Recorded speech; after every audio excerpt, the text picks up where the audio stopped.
I started in 1989. It's a first generation business. We have just completed 25th year. And today JYOTI is around 1400 family.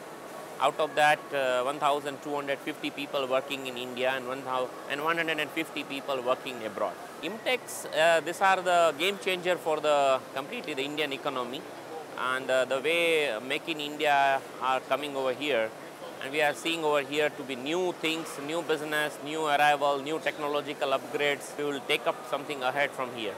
See, here we are showcasing our technological high-end machines to contribute to the industries like aerospace, in the defense and the automobile industries over here. Working started in somewhere in 1995. So we have completed now is the 20th year with the Sandvik government.